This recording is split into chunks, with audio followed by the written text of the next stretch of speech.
반갑습니다. 수요 오전 예배 그리고 사무엘상 성경 공부 10번째 시간에 오신 여러분을 진심으로 환영합니다. 여러분들 어떻게 이 무더위를 이제 본격적으로 우리가 맞이해야 하는데 건강 잘 관리하고 계시죠? 정말 반갑고 또 우리끼리 서로 보지는 못하지만 마음으로 인사 나누겠습니다. 잘 오셨고 오늘 귀한 시간 되시기를 바랍니다. 이제 오늘 우리가 함께 살펴볼 말씀은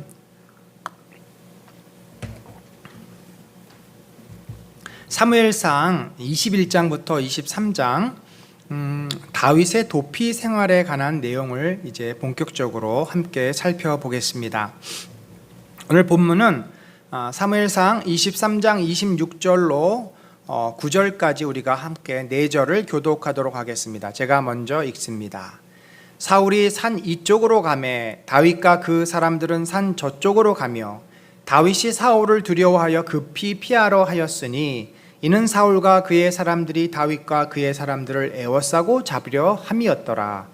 전령이 사울에게 와서 이르되 급히 오소서 블레셋 사람들이 땅을 침노하나이다. 이에 사울이 다윗 뒤쫓기를 그치고 돌아와 블레셋 사람들을 치러 갔으므로 그것을 셀라 하마 느곳이라 칭하니라. 같이 읽습니다. 다윗이 거기서 올라가서 엔게디 요새에 머무니라. 아멘. 자, 여러분, 저희가 이제 어디쯤 있는지 항상 우리가 이것을 알아야 되는데, 우리가 사무엘상 이제 그 3분의 2 지점을 통과하고 있습니다. 16장, 그러니까 절반부터 뒷부분은 이제 사울 왕이 점차 그 왕권을 잃어가면서 왕의 그 본래의 모습은 상실하고 하나님의 뜻을 거스리고 점차 망가져가는 모습을 보여줍니다. 그러니까 왕이 원래 해야 될 일은 백성을 위해서, 나라를 위해서 적들과 싸우고 나라를 지키는 것인데, 그 싸워야 될 적이 블레셋이나 암몬이 아니라 가장 백성들의 사랑을 받는 바로 다윗이었다는 것이, 이 사울의 인생이 얼마나 잘못되었나, 망가졌나, 얼마나 참 안타까운 상황인지를 우리가 보게 됩니다. 그래서 이 16장 이하부터, 특별히 오늘 우리가 살펴볼 20장부터 31장까지는 거의 그러니까 사무엘상의 3분의 1의 내용이 어떻게 사울이 다윗을 괴롭혔고 죽이려고 했고, 그렇지만 하나님께서는 그 사울의 그 소나귀에서 어떻게 다윗을 안전하게 지키시고 보호하셨는지, 그러면서 또 하나님은 다윗을 하나님의 사람으로 왕으로 어떻게 준비시켰는지 하는 내용을 이제 다루고 있습니다. 그래서 오늘 우리가 이제 그 본격적으로 그 21장부터 이제 23장까지 다윗이 어떻게 사울의 손을 피해서 도망다니며 훈련을 받고 고난 가운데 있는지를 살펴보도록 하겠습니다. 제일 먼저 21장을 보면은 21장은 내용이 이제 두 가지의 내용을 다루고 있는데 사실은 한 가지의 내용입니다. 20장에서 다윗과 요나단이 눈물의 이별을 한 후에 사실 다윗이 이제는 거기에 더 이상 있을 수가 없잖아요. 기브아에 있을 수가 없으니까 어디론가 가야만 했습니다. 그런데 사실 다윗이 가려고 해도 갈 만한 곳이 없어요. 어디로 가겠습니까? 어디를 가든 사울의 눈이 자기를 지켜보고 있기 때문에 도망갈 곳이 별로 없었습니다. 고향집으로 가겠습니까? 어디로 가겠습니까? 이미 고향집에는 형사들이 다 잠복하고 있겠죠. 그렇다면은 다윗이 고민을 하면서 내린 결론이 그거예요. 아무래도 내가 이 땅에 있는 것은 안전하지 못하다. 차라리 망명을 가야 되겠다.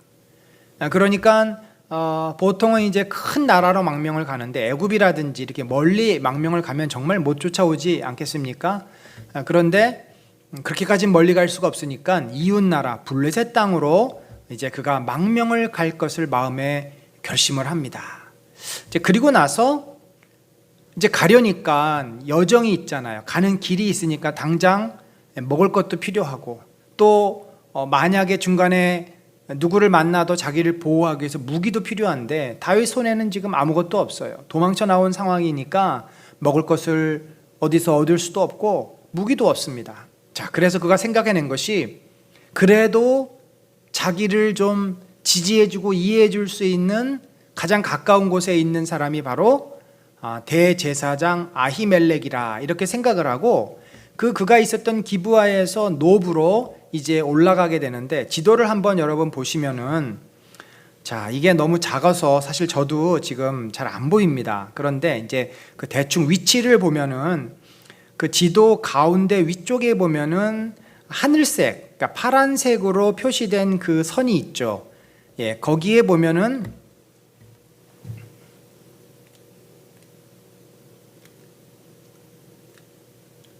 예, 여기 기브아라는 곳이 있습니다. 기브아라는 곳이 있고 기브아에서 좀 내려오면 노비라는 곳이 있어요. 이게 약 한 뭐 몇 킬로 정도밖에는 되지 않는 거리입니다. 아마도 뭐 한 4, 5킬로? 그러니까 여러분 중앙에 그 하늘색 맨 위쪽 왼쪽에 보면 기브아, 거기가 지금 사울이 있는 수도 같은 곳이죠. 그래서 거기서 지금 다윗이 도망치는데 남쪽으로 내려오는데 바로 남쪽에 한 4, 5킬로 남쪽에 노비라고 하는 그곳에 대제사장 아히멜렉이 있었고 성막이 있었습니다. 자, 그래서 그곳으로 다윗이 일단 가서 이제 제사장을 만납니다. 그런데 제사장이 사실은 깜짝 놀랐어요. 아니 아무런 전갈도 없이 거기다가 다윗 혼자서 갑자기 나타나니 대제사장이 놀랄 수밖에 없죠. 아마도 사울이 워낙 폭군이다 보니까 혹시 다윗이 사울의 명을 받고 자기를 해치려고 왔나 싶어서 너무 기겁을 하고 놀랍니다. 그러나 다윗의 이야기를 들으니까 그것은 아니고 다윗도 이제 아히멜렉에게 있는 그대로 말할 수가 없어요. 왜냐하면 이 사실을 아히멜렉이 알면은 나중에 문제가 되지 않겠습니까? 그를 도와줬다고 해서 사울에게 분명히 죽임을 당할 것이기 때문에 다윗이 적어도 그 정도는 알았습니다. 그래서 뭐라고 거짓말을 하냐면 왕이 저에게 특별한 임무를 줬는데 제가 너무 급히 오느라고 아무것도 준비를 하고 오지 못했습니다. 혹시 여기에 먹을 것이 뭐가 좀 있습니까? 그리고 또 무기가 뭐가 있습니까? 두 가지를 묻습니다. 아히멜렉은 그렇다니까 뭐 특별하게 다윗의 이야기에 의심을 한다든지 다른 생각을 할 수가 없었고 다윗의 요청에 그의 입장에서는 도와줄 수밖에 없었습니다. 또 도와주고 싶은 마음이 있었을 것입니다. 자, 그런데 문제가 있죠. 대제사장이 있던 성막은 어떤 곳입니까? 일반인이 출입이 안 되는 곳입니다. 또 그곳에서 나오는 모든 물건들은 성물로서 구별되어서 일반인이 쓸 수 없습니다. 그러니까 거기에서 나온 음식물들은 차라리 갖다가 버리면 버리고 묻고 태우고 이러면 그랬지 일반인이 먹어서는 안 됩니다.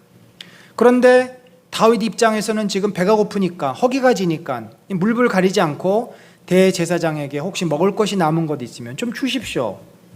그러자 대제사장은 상황이 딱한 것을 보고 조건을 겁니다. 지난 며칠 동안 여자를 가까이 하지 않은 남자들만 이걸 먹을 수 있다. 그러면서 일주일 전에 진설병 위에 진설되었던 그 떡 12덩이를 이제 바꾸지 않겠습니까? 안식일마다 새 안식일마다 새로운 떡을 갖다가 놓는데 그 지난주에 물려냈던 그 떡덩이들이 아마 있었던 것 같아요. 그래서 그거를 줄 수는 있는데 이거를 먹으려면은 적어도 여자를 가까이 하지 않고 거룩해야만 먹을 수 있다. 그러니까 다윗이 아히멜렉에게 이야기합니다. 저와 제 부하들은 지난 며칠 동안 전혀 여인들을 가까이 하지 않았고 또 우리 몸도 깨끗합니다. 우리 몸도 잘 씻었고 성결하게 몸을 잘 관리했습니다. 그러니 이 음식을 먹을 자격이 있습니다. 그리고 나서 다윗은 이제 무기를 요청했는데 아히멜렉이 거기에 골리앗이 쓰던 칼이 있다는 거예요. 참 그것도 의외입니다. 여러분 어떻게 성막에 적장의 무기가 있을 수 있죠? 자, 이것은 고대 관습적인 것인데 원래 이 전쟁은 고대 시대의 신들의 전쟁입니다. 그래서 전쟁에 나와서 승리를 하면 그 전리품을 어디로 가지고 가냐면 바로 신전으로 가지고 가요. 나중에 우리가 사무엘상 31장에도 나오지만 사울이 죽어서 그의 목과 그의 전리품들을 다곤 신전에 가지고 갑니다. 그와 마찬가지죠. 그래서 골리앗이 썼던 무기를 바로 여호와의 성전에 갖다가 놓은 것입니다. 이것을 다윗이 알았기 때문에 무기를 달라고 요청한 것이죠. 자기가 뺏어온 것 아니겠습니까? 그래서 대제사장은 다윗에게 떡을 주고 골리앗이 쓰던 칼을 주었습니다. 이 본문은 신약 시대에 예수님께서 인용했던 또 유명한 구절이죠. 어디서 인용됐는지 혹시 기억나십니까? 바로 밀밭 사이를 지나다가 제자들이 밀을 한 움큼 뜯어다가 그것을 손에서 이렇게 막 까부르고 후 불어서 밀을 먹지 않습니까? 배가 고프니까. 그것을 본 이제 유대인들, 바리새인들, 서기관들이 아니 당신의 제자들은 어떻게 해서 안식일에서 해서는 안 될 일을 합니까? 안식일에 뭐 하지 말라 그랬어요. 추수하지 말라 그랬거든요. 그러자 예수님께서 그때 이 말씀을 하십니다. 너희들은 다윗이 성막에서 먹어서는 안 되는 떡을 받아 먹은 사실을 알지 못하느냐? 그 말씀을 읽지 못하였느냐? 그 말은 뭐예요? 특별한 예외라는 것이 있다는 거죠. 원칙은 그렇지만 특별한 케이스에 있어서는 허용을 할 수 있다. 그러니까 안식일 날 정말 허기 가지고 배가 고픈 사람들을 위해서는 먹을 것을 줄 수가 있다라는 말씀인 거죠. 이제 그런 본문이 바로 요 대제사장이 다윗에게 이것을 떡을 준 장면입니다. 그리고 나서 이제 다윗은 어디로 가게 됩니까? 놀랍게도 블레셋 땅으로 도망가게 됩니다. 자, 그 지도를 한번 또 보면요. 자, 여기 지도를 보면은 여러분 그 중앙 위쪽에 아까 기브아라는 곳에서 노브로 내려왔죠. 그런데 이 하늘색 화살표가 어디로 가요? 서쪽으로 갑니다. 서쪽에 이 가드라는 곳이 있습니다. 바로 이 평지 지역, 지중해 쪽 평지 지역으로 다윗이 내려갑니다. 이 가드라고 하는 곳이 바로 아기스라고 하는 블레셋 왕이 통치하던 도시국가죠. 다윗은 놀랍게도 이 이스라엘과 원수 관계에 있던 블레셋으로 망명을 합니다. 자, 그러면 우리가 좀 궁금한 점이 있죠. 아니 도대체 다윗은 블레셋과 원수 관계인데 어떻게 적진에 망명할 수 있을까? 여러분 이렇게 생각하시면 됩니다. 다윗은 지금 블레셋 사람들하고도 관계가 썩 좋지는 않죠. 어제까지도 블레셋 사람들하고 전쟁을 했으니까. 그런데 사울하고도 관계가 좋지 않습니다. 양쪽하고 다 관계가 안 좋습니다. 그런데 지금 블레셋도 역시 사울하고 관계도 안 좋고 다윗하고 관계가 안 좋아요. 그런데 여기서 이런 공식이 성립이 됩니다. 블레셋 사람들과 사울은 철천지 원수 관계예요. 그리고 사울과 다윗도 철천지 원수 관계입니다. 그러니까 원수의 원수는 친구가 될 수 있다는 거죠. 블레셋과 다윗이 관계가 안 좋은 건 사실이지만 원수의 원수가 되어버렸기 때문에 다시 이들은 화해할 수 있는 가능성이 있다라는 것입니다. 특별히 다윗이 아기스 밑으로 들어가면은 아기스 왕 입장에서는 능력 있는 장군 한 명을 자기 휘하에 두게 되는 것 아닙니까? 그러면 그만큼 자신이 힘을 갖는 것입니다. 아마 아기스의 생각에 다윗이 자기의 밑으로 들어오면 이 다윗을 데리고 나중에 전쟁에 나가서 제일 선봉으로 이제 앞에 내세우면 자기는 뒤에서 전공을 따먹기만 하면 되잖아요. 그럴 심산으로 이제 망명을 했을 때 받으려고 했던 것 같습니다. 다윗도 아마 그것을 노리고 내가 가서 바짝 엎드리면 항복하면 저들이 나를 받아주리라. 그런데 참 사람의 생각이라는 것은 한 가지를 알지 두 가지를 모르는 것이죠. 그래서 늘 우리가 아무리 잘 알고 우리가 머리로 다 판단이 되고 우리의 생각으로 논리적으로 완벽해도 우리가 생각지 못하는 변수라는 것이 얼마든지 있기 때문에 항상 하나님의 뜻을 묻고 하나님의 그 높고 높은 곳에서 모든 것을 보시고 모든 것을 아시는 하나님의 은혜 앞에 나가지 않으면 인간은 늘 넘어질 수밖에 없습니다. 다윗이 미처 생각하지 못한 것이 있었어요. 아기스 입장에서는 다윗이 매우 좋은 어떤 용병입니다. 다윗과 같은 그 능력 있는 부하가 있다는 것은 굉장히 아기스에게는 힘이에요. 그런데 그 밑에 있던 장군들 입장에서는 뭡니까? 자기들에게는 아무런 도움이 안 돼요. 왜요? 경쟁자입니다. 더군다나 언제든지 자기들의 뒤를 칠 수 있다라는, 직접 자기들이 나가서 다윗과 싸웠잖아요. 아기스는 다윗과 싸운 적이 없습니다. 대부분 장군들이 나가서 싸워요. 어제 전쟁에서 싸웠던 저놈이 오늘 우리 편이 돼서 언제 뒤통수를 칠지 모르기 때문에 그 부하들이 쌍심지를 키고 반대를 하고 왕에게 이 상소문을 올리는 거죠. 그러자 아기스 입장에서는 어쩔 수 없이 이제 그 이야기를 받아들일 수밖에 없었을 것입니다. 그런데 때마침 다윗이 이런 분위기를 이제 감지한 거예요. 내가 미처 이걸 생각 못했구나. 저들이 나를 자기들의 그 밑에 부하로만 생각하는 것이 아니라 나를 여전히 두려워하고 있구나. 나를 견제하고 있구나. 이러다가 내가 죽일 수도 있겠다. 여기서 죽을 수도 있겠다. 그러면서 세상에 그가 막 수염에 막 침을 흘리고 벽을 박박 긁고 괴성을 지르면서 미친 척을 하는 겁니다. 여러분, 다윗의 인생에 이런 그 굴욕이 있을까요? 굴욕 중에 굴욕일 것입니다.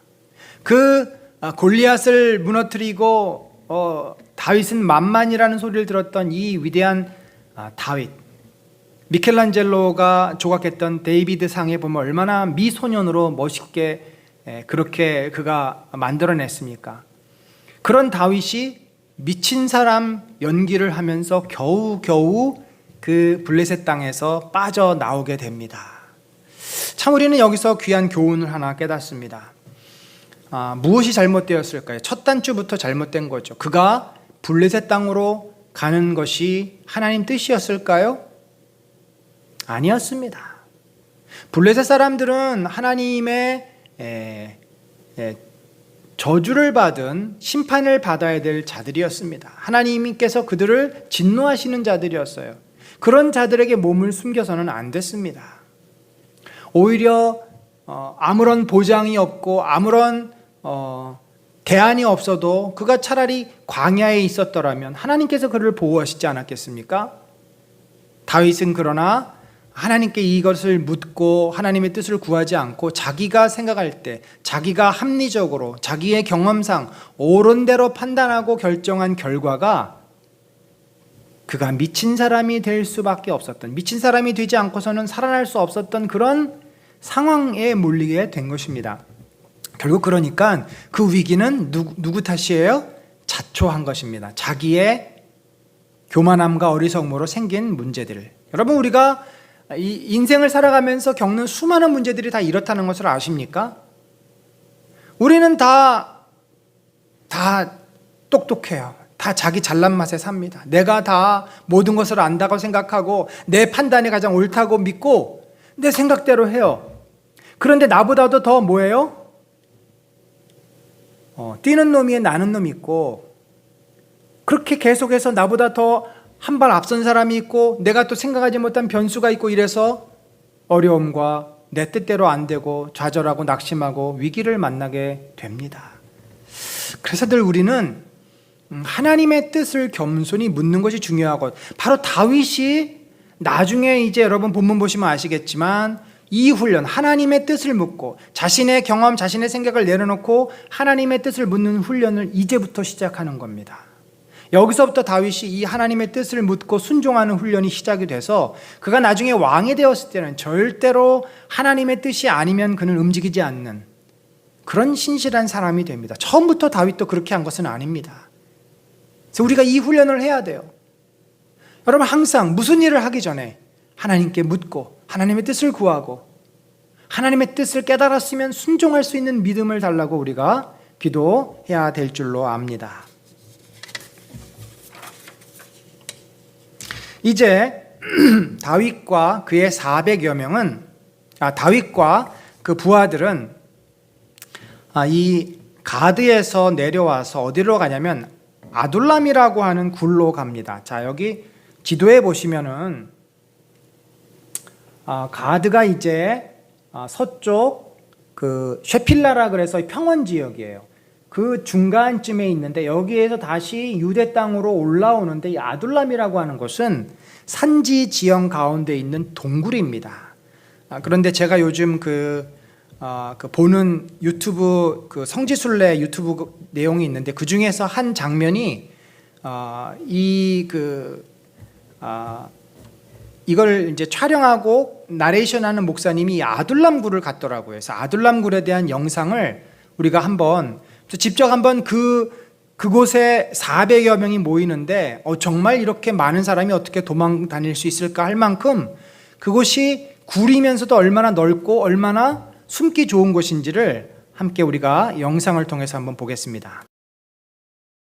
자세히 이렇게 구석구석을 듣다 보면 아니 어떻게 이러한 굴이 있었을까 싶을 정도로 큰 굴이 있는데 제가 좀 찾아 나서는 거야. 이게 그래도 좀 오랜만에 쉽지는 않겠어요. 1, 2년 만에 오래간만에 와서 이리 가고 저리 가다 이렇게 하다가 드디어 이제 거의 가까이 왔는데 바로 저것입니다. 제가 이제 드론으로 이 아둘람 굴의 일대를 보고 계셔요. 이거 중요한 겁니다. 왜냐하면 민둥산 같고 이 나무가 우거진 것 같지만 우거진 저 깊은 곳에 이렇게 굴이 있어요. 정말 저렇게 굴이 있네요. 천연의 굴입니다. 이거를 어떻게 여기 이렇게 굴이 형성이 그리고 됐을까요? 네. 그러니까 이제 자연적인 석회암으로 이게 이제 이렇게 생긴 건데 이렇게 또 이 입구를 돌로 쌓으니까 집으로도 아마 이거 최근까지도 집으로 사용된 그런 흔적이 이렇게 보이고요. 제가 이제 함께 마침 예루살렘을 찾았던 우리 이제 교민들 또 방문하신 분들하고 같이 찾았는데 이 안을 들어가는데 이야 이게요 박쥐도 있어요. 그래요? 저 안에 그리고 이렇게 들어가다 보면 이게 끝인 줄 알았는데 또 어둑한 곳으로 좀 가면은 이게 굴이 계속해서 연결이 되고 또 그 굴 안쪽에 또 구멍이 있어서 이렇게 들여다보면 또 반대편에도 굴이 있고 그래서 제가 딱 든 생각이 뭐냐면 다윗이 숨을 수 있었겠다 하는 생각이 들고요. 숨고 싶을 때 이곳에 오면 좋을 것 같습니다. 우리 이제 가나안 교회 장경당 목사님 아침 전에 갔다가 아주 자기 산 증인이에요. 근데 언제 목사님은 언제 숨고 싶으실까요? 어쨌든 이 다윗의 이 스토리를 하면서 우리가 많은 생각을 하는데 이 일대에 이러한 굴이 한두 개가 아니에요. 그렇군요. 그래서 만약에 이 다윗의 이 따랐던 무리들이 얼마라고? 400명 가량이라. 그래서 이 400명 가량이 어떻게 다 들어갈 수 있을까 하는데 이곳 저곳 또 연결된 굴을 통해서 한번 제가 이번에는 한번 끝까지 들어가 볼게요. 들어가셨어요? 그러니까 곳곳에 이렇게 굴이 여러 군데가 있네요. 여기쯤 지날 때 박쥐가 나타났어요. 목사님 깜짝 놀라셨어요? 푸덕푸덕이 나오는데 자 이제 이때 이제 이거 보셔요. 그러면 또 다른 굴이 연결이 돼 있고 진짜 안쪽이 굉장히 넓네요. 이 다윗의 그 따르던 그 당시 이 사울 왕에 의해서 눌린 자들 또 이 핍박받은 자들 이런 많은 그 저변에 이런 사람들이 드디어 이 다윗을 찾아와서 다윗과 함께 이스라엘을 세울 수 있는 그 힘이 바로 이 아둘람굴입니다. 그래서 사실 아둘람은 이게 박쥐지 않습니까? 지금 증거로도 하나 찍어봤어요. 눈 번쩍번쩍이고. 그러네요. 그래서 이 아둘람에 쓰면 한번 다윗의 심정을 우리가 헤아려 보자는 거죠. 서두에도 말씀드렸지만 앞산 너머에 그 자기를 막 환호하던 그 다윗 또 저 고향을 이 베들레헴을 지책에 두고도 가지 못하던 다윗 정말 정말 아마 이보다 더 낮아질 수가 없었던 그 다윗이 그래도 하나님께서 이 아둘람을 계기로 결국은 건국 이스라엘을 또 그때 가장 힘들 때에 찾아왔던 사람들이 다윗의 그런 큰 참모가 됐었죠. 아마 오늘은 이렇게 우리 C채널을 통해서 이 역사적이고 중요했던 아둘람을 확인하면서 제가 저 앞에 베들레헴을 좀 비추고 있는 거예요. 저기 멀리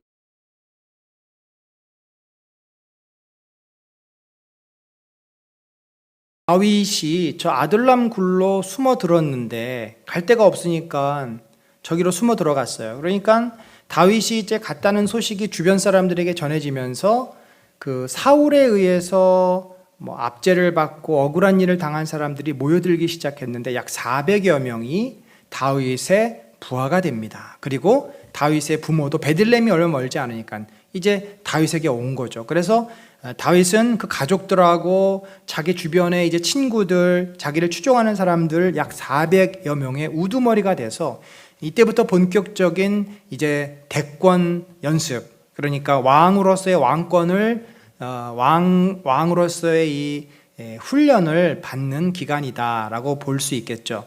그리고는 이제 우리 22장 3절 이하에 보면은 어디로 내려가냐면은 다윗이 거기서 모압 미스베로 가서 이렇게 돼 있어요. 모압 미스베. 자, 모압 미스베는 어디냐면, 자, 이 지도에서 보시면 이제 이 하늘색이 가드로 갔다가 가드에서 아둘람굴로 올라왔잖아요. 유대 땅으로 올라왔잖아요. 서쪽에서 동쪽으로. 그리고 다시 여기서 남쪽으로 쭉 내려가서 어디로 가요? 사해를 돌아서 사해 동쪽 모압 미스베라고 하는 모압 땅으로 갑니다. 자, 그러니까 이게 지금 서에서 완전 동으로 간 거죠. 서쪽에서 완전 동쪽 끝으로 갔는데, 사실 우리가 이제 하나님의 뜻을 묻는 훈련을 받는다라는 표현을 했는데 가드로 가면 안 되었잖아요. 블레셋 땅이었는데. 그러니까 다윗이 생각할 때 그럼 모압 정도는 괜찮겠지. 왜냐하면 당시 모압은 이스라엘과 전쟁 관계에 있지는 않았습니다. 어느 정도 그냥 서로 중립적인 입장에 있었던 것 같습니다. 그래서 아무리 생각해도 이 400여 명의 유대 땅에서는 있을 수가 없으니까 차라리 모압으로 가서 저기에서 그 모압 왕에게 잠시 몸을 맡기자. 그리고는 갔어요. 갔는데 오늘 본문에 보면은 한 가지 달라진 점이 있습니다. 그러니까 블레셋 땅에 들어갈 때와 달라진 점이 있는데 3절에 이렇게 돼 있어요. 하나님이 나를 위하여 어떻게 하실지를 내가 알기까지 나의 부모가 나와서 당신들과 함께 있게 하기를 청하나이다. 자, 이제 모압 땅으로 가기는 갔지만 일단 몸을 피했지만 하나님께서 나에게 어디로 가라고 하시는지, 어디에 있으라고 하는지, 무엇을 하라고 하는지를 알게 하실 때까지만 여기 있겠습니다. 그러니까 지금 다윗이 뭐 하고 있는 거예요? 하나님, 도대체 제가 어디로 가야 되겠습니까? 어디로 가야 이 사울의 칼을 피해서 안전하게 이 많은 사람들하고 머물 수 있겠습니까? 하나님께 이제 묻고 있는 겁니다. 자기 마음대로 더 이상 할 수 없다는 것을 알아요. 물론 모압으로 간 것은 또 역시 어떻게 보면은 헛수고를 했다고 볼 수 있습니다. 왜냐하면 하나님의 뜻은 뭐냐면 블레셋도 아니고 모압도 아니고 암몬도 아니고 해외로 나가는 것이 하나님 뜻이 아니었어요. 해외 여행을 막 다니라고, 해외 선교를 다니라고 하는 것이 하나님 뜻이 아니었어요. 그냥 그 땅에 머물면서 하나님께서 지켜줄 테니 그 땅에서 계속 힘들지만 견디고 버티어라. 그래서 다윗이 기도했을 때 하나님께서는 다윗에게 누구를 보내셨습니까? 선지자 갓. 다윗이 사실은 아직까지 영적으로 하나님하고 깊게 소통하는 훈련이 되어 있지 않다 보니까 선지자들의 또 메시지를 통해서 하나님의 음성을 듣습니다. 선지자 갓이, 이 갓이라고 하는 선지자는 정확히 누군지 몰라요. 다윗 시대에 잠시 등장했던 사람입니다. 그 선지자가 다윗에게 이르되 너는 이 요새에 있지 말고 떠나 유다 땅으로 들어가라. 그러니까 하나님께서 원래 원하셨던 곳은 어디예요? 그냥 유다 땅에 머무는 것이었어요. 그래서 그가 어디로 가냐면 다윗이 떠나 헤렛 수풀에 이르니라. 자, 여기가 이제 모압 미스베라는 곳인데, 자, 이곳은 천혜의 요새죠. 저렇게 언덕 위에 성체들이 있어요. 그러니까 다윗 생각에 여기에 있으면 사울이 못 오겠지. 안심하고 저기로 간 것입니다. 그런데 이 역시 사실 다윗의 생각이 너무나 많이 들어가 있는 거죠. 그랬더니 하나님께서 어디로 가라 그러냐면 헤레스풀로 가라 그러잖아요. 헤레스풀이 어디예요? 자, 다시 이 지도를 봅시다. 여기 모압 미스베에서 다시 나왔어요. 사해를 돌아가지고 어디로 쭉 올라가요. 계속 올라가요.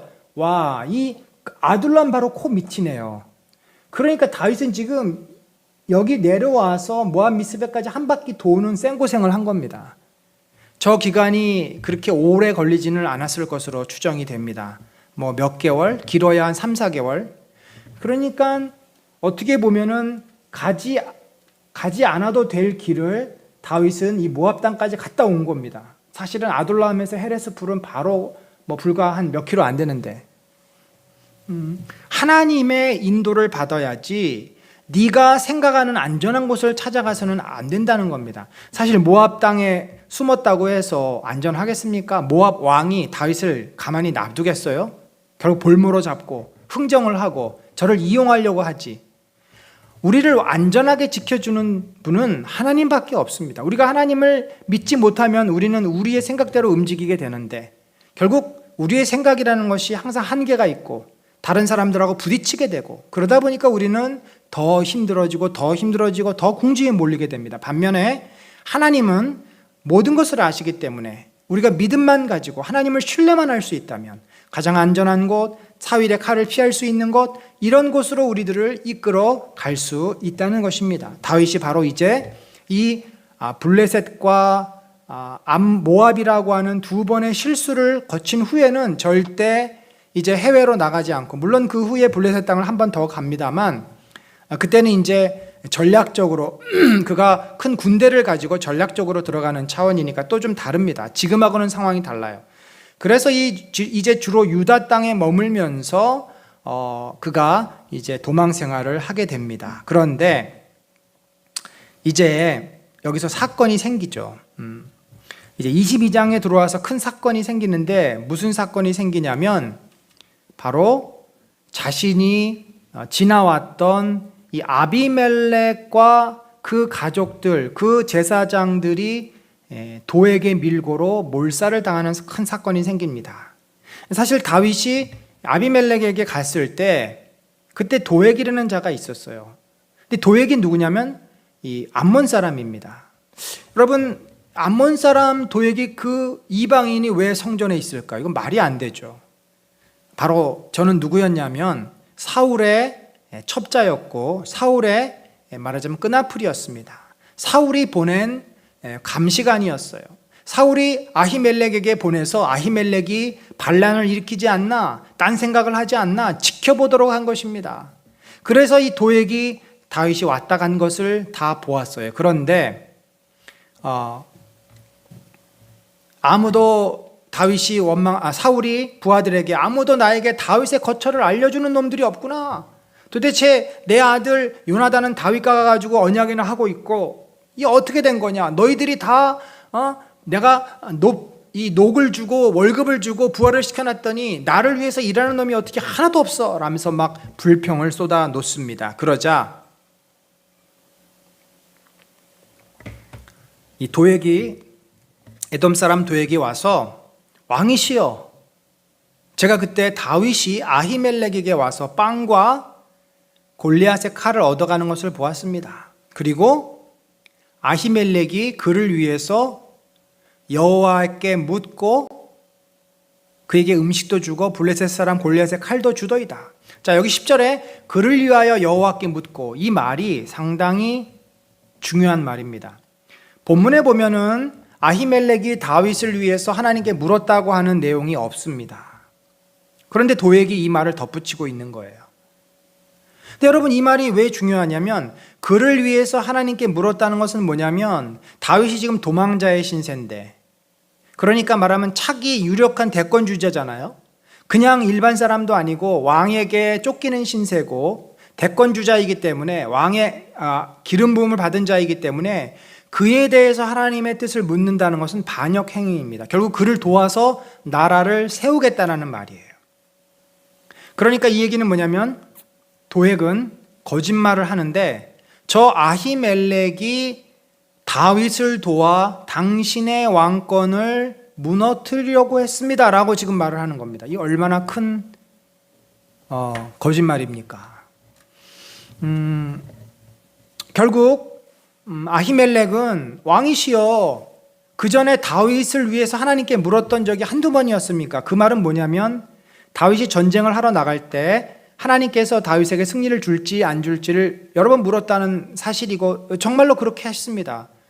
그러니까 자기는 그럴 때는 하나님께 물었지 이번에는 하나님께 물은 적도 없고, 자기는 다윗이 지금 도망 온 것인지도 모르고 아무것도 모른다라고 분명히 얘기했지만 이미 도액의 말을 듣고 뚜껑이 열린 사울은 아무 소리도 듣지 않습니다. 오로지 분노만 부글부글 끓어오르고 다른 부하들을 시켜서 이 아히멜렉과 제사장들을 죽이라고 했지만 아무도 하나님의 기름 부음 받은 자들을 죽이려고 하지 않습니다. 왜냐하면 후환이 두렵잖아요. 하나님께 그건 저주받는 일입니다.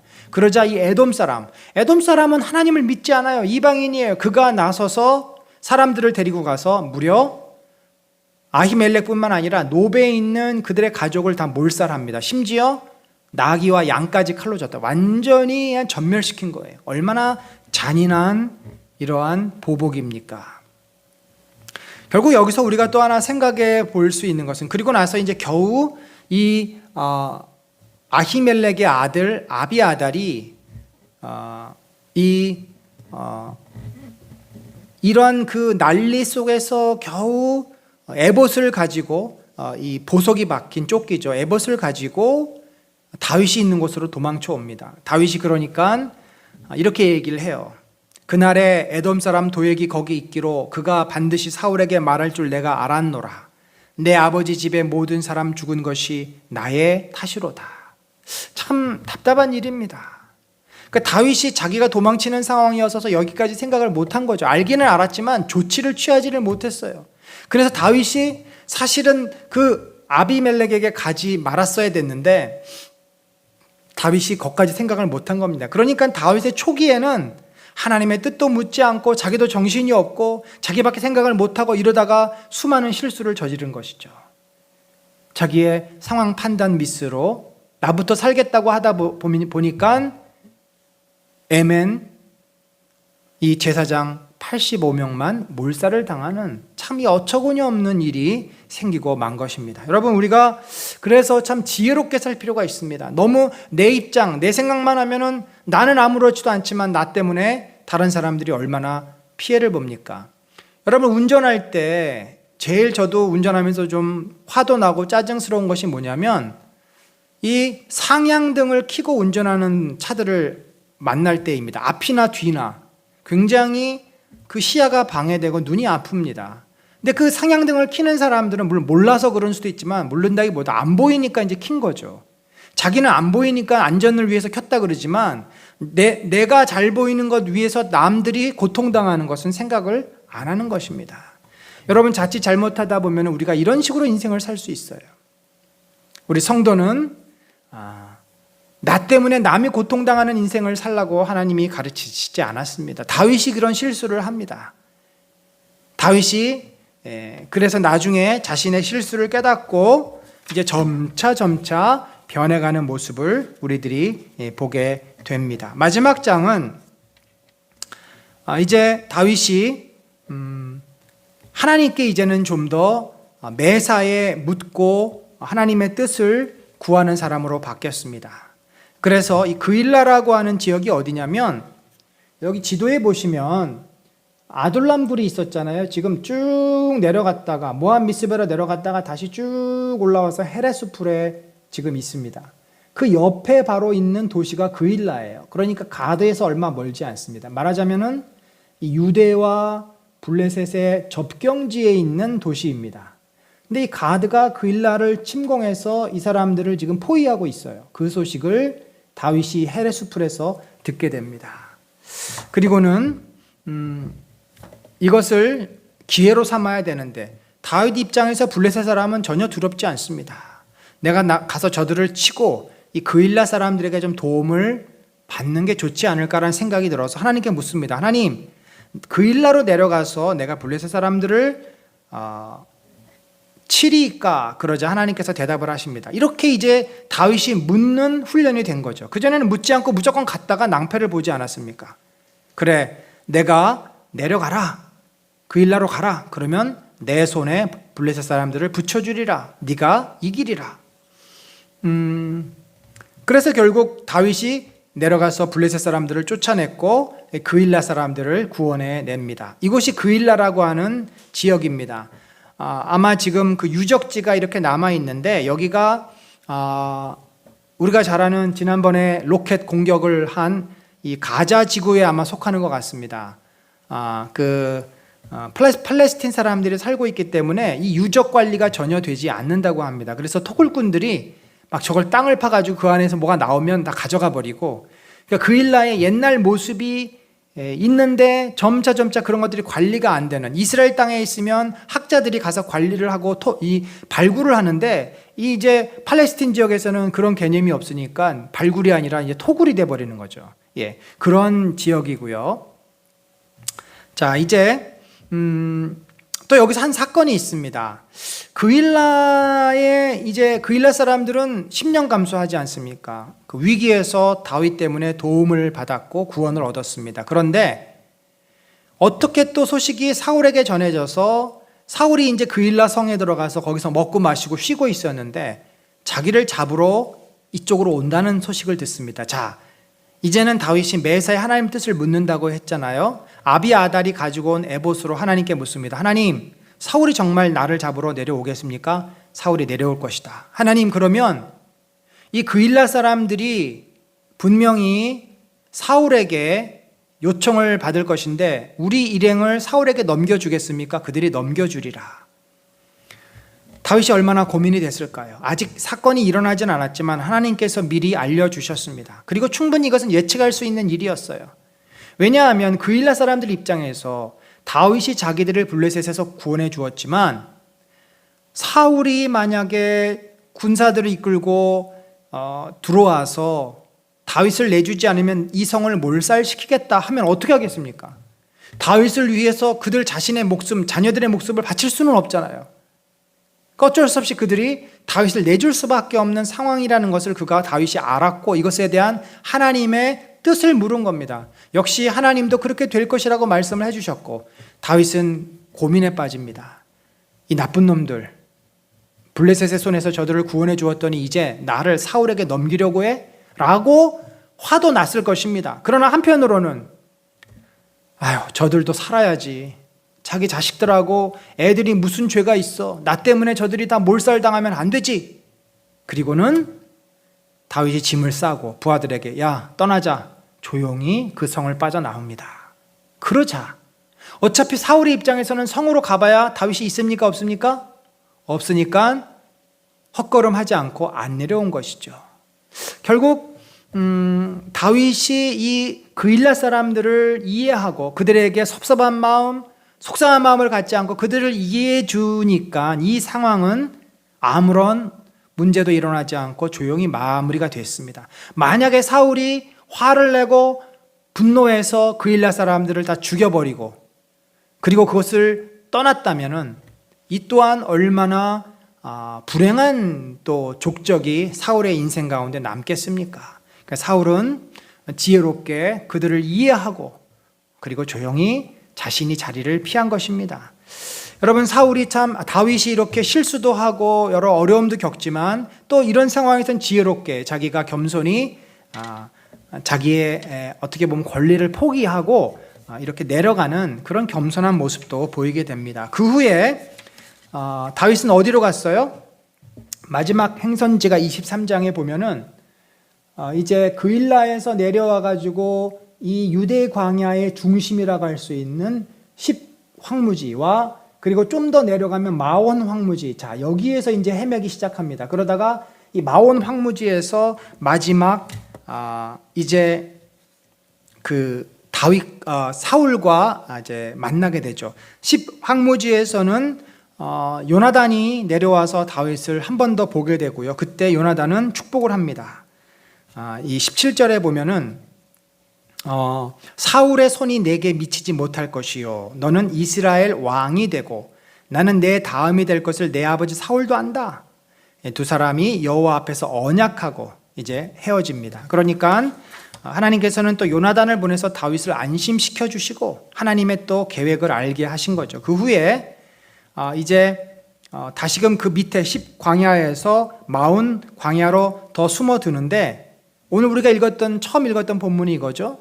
이제는 궁지에 몰립니다. 사울이 군대를 이끌고 와서 산 너머 쪽에, 그러니까 바로 언덕만 넘어가면은 다윗을 잡을 수 있어요. 마지막 순간이에요.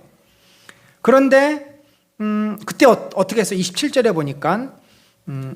보니까 전령이 사울에게 와서 이르되 급히 오소서 블레셋 사람들이 땅을 침노하나이다. 자, 하나님께서 개입을 하신 거죠. 하나님께서 블레셋 사람들을 유대 땅으로 보내서 사울이 더 이상 지체할 수 없도록 만들었습니다. 얼마나 황급하면은 다윗 잡는 것을 포기. 왜냐하면 다윗은 다음에 잡아도 되지만 지금 올라가서 블레셋을 막지 않으면 자기들의 성읍은 초토화가 돼버리고 자기들의 가족들과 양떼들 이런 것들은 다 뺏겨버리잖아요. 그건 다시 찾을 수가 없는 거예요. 그러니까 코앞에 다윗을 잡을 수 있었지만 거기서 발길을 돌려 다시 유다로 올라가고 다윗은 이제 마지막으로 거기도 안전하지 않으니까 엔게디 요새라고, 이 엔게디라고 하는 지역은 어디냐면 사해 서쪽에 있는 그 유대 광야 바로 동쪽 끝인데 여기가 계곡을 이루고 그 안에 또 오아시스도 있고 참 한번 들어가면 찾기 어려운 그런 깊은 광야 지역입니다. 여기가 이제 첫 번째 나온 사진이 어디냐면 바로 사해 옆에 있는 그 출입구고요. 엔게디 출입구고요. 들어가면 이런 계곡을 이용해서 들어갑니다. 계곡 안으로 쭉 들어가다 보면 안에 뭐가 나오는 줄 아십니까? 놀라운 바로 폭포가 나와요. 폭포가 나오면서 거기서 다윗이 오랜 시간 동안 이제 사울의 눈을 피해서 머물게 됩니다. 자, 여러분, 오늘 우리가 21장, 22장, 23장 세 장을 다루었는데 어떻게 보면 다윗의 그 초기, 도망자 생활 초기 모습으로 다윗이 많은 실수를 합니다. 제사장들도 자기로 말미암아 죽게 만들었고 본인도 블레셋 땅에 들어갔다가 곤욕을 치르고 또 쓸데없이 모압으로 내려가서 헛고생을 하고 뭐 여러 가지 그 실수를 하게 되는데, 그러나 그가 그 일을 통해서 무엇을 배웠습니까? 내 생각대로 하면 안 되는구나. 하나님의 인도를 받아야 되는구나. 내 판단이 항상 옳은 것이 아니구나.